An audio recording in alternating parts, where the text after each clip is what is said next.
नमस्कार दोस्तों, मैं डॉक्टर पीडी महंत। ये बात बहुत चल रही है कच्चा तीबू की। नाम बड़ा बढ़िया है, कच्चा तीबू। हमारे देश की पूर्व प्रधानमंत्री श्रीमती इंदिरा गांधी जी ने कितनी बड़ी गलती की थी उस समय। देश के साथ इतना बड़ा धोखा किया था उन्होंने कि उन्होंने सर्वसम्मति मतलब उस समय किसी भी पक्ष ने इसका कोई विरोध नहीं किया था। उसके बावजूद उन्होंने कच्चा तीबू श्रीलंका को सौंप दिया। और इससे भी बड़ी गलती उन्होंने तब की थी जब उन्होंने उन पाकिस्तान के दो टुकड़े कर दिए थे। यानी उस समय एक हमारा दुश्मन होता था, उसके बदले उन्होंने दो दुश्मन बना लिए, एक पूर्व में एक पश्चिम में।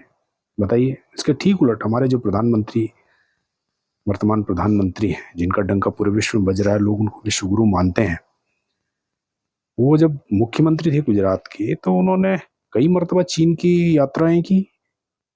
उस यात्रा से के कारण जो है चीन उनकी लाल आंखों से अभी तक डरता है। उसके बाद जब वो 2014 में देश के प्रधानमंत्री बने तो शपथ जो उन्होंने ली, तो उस समय हमारे परम प्रिय जो पड़ोसी देश थे उसके प्रधानमंत्री को उन्होंने अतिथि के तौर पे बुलाया। उसके कुछ दिनों बाद बिना किसी की जानकारी में, ना सरकार की जानकारी में, ना कैबिनेट की जानकारी में, ना विपक्ष की जानकारी में, अचानक हवाई जहाज लेकर पाकिस्तान चले गए, भाईचारा निभा रहे थे। और ठीक इसी तरीके से जो है बांग्लादेश वाले मैटर में भी देखें कि कुछ गांव के बदले में कुछ गांव हमने लिए और बहुत सारे गांव हमने बांग्लादेश को दे दिए। और इतना डर कि मतलब जो है मालदीव और जो नेपाल है, हमारे यहाँ डर के मारे वो चीन की तरफ भाग रहे हैं। इस कच्चा तीबू मैटर में आप देखेंगे कि श्रीलंका के साथ श्रीलंका भी भाग रहा है, हमसे दूर भागने की कोशिश कर, इतना डरता हमसे। हमारे देश में भी आप देखेंगे कि हमारे देश में भी जो लद्दाख है, मणिपुर है, अरुणाचल है, वहाँ भी लोग बहुत डर रहे हैं। मतलब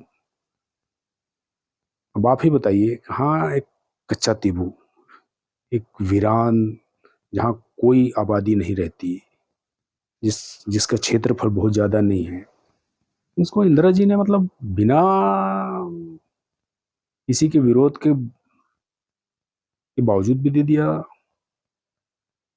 और यहाँ पर जो हमारे भरे पूरे पड़ोसी हैं, उनको उनको उनकी खातिरदारी की गई है। अब खातिरदारी क्यों की गई है सब आपको पता है और उसको आप समझ सकते हैं। अब यानी मतलब इससे ये प्रूव होता है कि जो हमारे आज के महामानव हैं, जो सबसे शक्तिशाली व्यक्ति हैं, जो जो चाहते हैं वो करते हैं। और इंदिरा जी ने जो गलती करी थी उसके लिए इंदिरा जी तो रही नहीं, तो इंदिरा जी की बजाय जो है कांग्रेस को माफी मांगना चाहिए। मांगना चाहिए कि नहीं मांगना चाहिए? बिल्कुल मांगना चाहिए। इतनी गलतियां कर दी, वीरान टापू दे दिया, पाकिस्तान के दो टुकड़े कर दिए, इंफ्रास्ट्रक्चर इतना अच्छा कर दिया, और आप चीन को डरा रहे हैं। सारे पड़ोसियों को डर के मारे जो चीन की तरफ भगा दे रहे हैं, उनको खदेड़ दे रहे हैं चीन की तरफ। चलिए, कच्चा तीबू करिए, कच्चा तीबू।